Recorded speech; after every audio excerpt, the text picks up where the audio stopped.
Brexit naysayers such as Lord Andrew Adonis have been consistently wrong about the impact of quitting the bloc, left-of-centre Leaver Paul Embury has said, declaring, none of their predictions have come true. And the former Fire Brigade Union rep, who an employment tribunal earlier this month found had been unfairly dismissed from his job after speaking at a pro-Brexit rally in Westminster, has also set out his vision for Britain, one which is very different from that envisaged by former Brexit Party leader Nigel Farage. Arch Remainer Lord Adonis has been active on social media in recent weeks, branding the decision a catastrophe, and railing against food shortages and new roaming charges.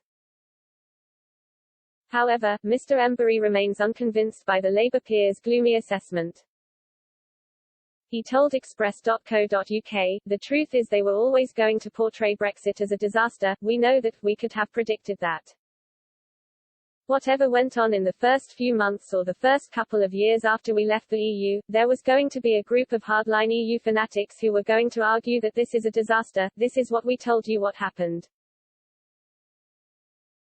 Mr. Embury said, but actually, if you look at their predictions during the referendum, almost none of them have come true. We were told that the economy was going to tank, we were told that there was going to need to be an emergency austerity budget, that unemployment would go through the roof, interest rates would go through the roof, there was even going to be a threat to peace in Europe. And none of that has happened. As a result, opponents of Brexit were now focusing on smaller problems and highlighting any bump in the road, in a bid to make their point, he said, for example, problems with the Northern Ireland Protocol. He added, but, the scale of issues is nothing like they predicted. Describing his own personal journey since 2016, Mr. Embury admitted he felt vindicated by the findings of the tribunal, although the experience also left him saddened. He explained, it was a very obvious witch hunt and I said that all along. The whole case was politically motivated. And when you look at the judgment, it was very clear that the tribunal shared my view on that. It's a very bittersweet sort of feeling, because on the one hand, of course, I'm satisfied that the right decision was made and justice has been served. But on the other, I was an FB official for 20 years, and I loved the job, I loved the organization, I still do, I'm still a rank-and-file member of the FBU even though I was kicked out of office. As for his reasons for speaking at the rally, Mr. Embury cited his ongoing belief in the necessity of Britain quitting the EU. He said, for me, Brexit was always a long-term thing anyway.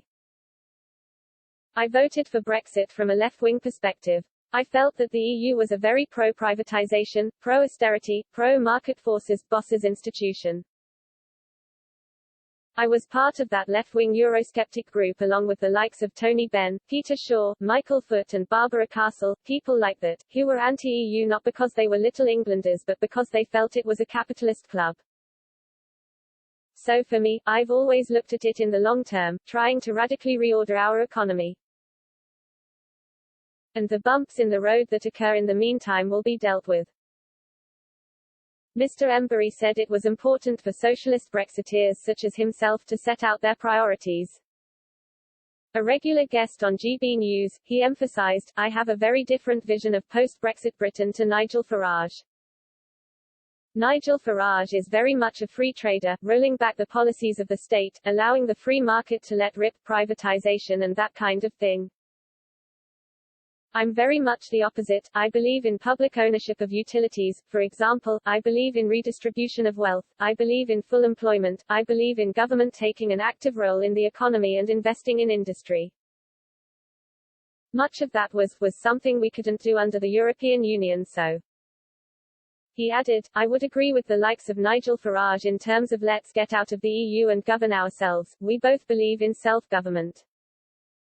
But then we have an ideological debate about what is the best vision and I absolutely think we need to people on my side I need to articulate that.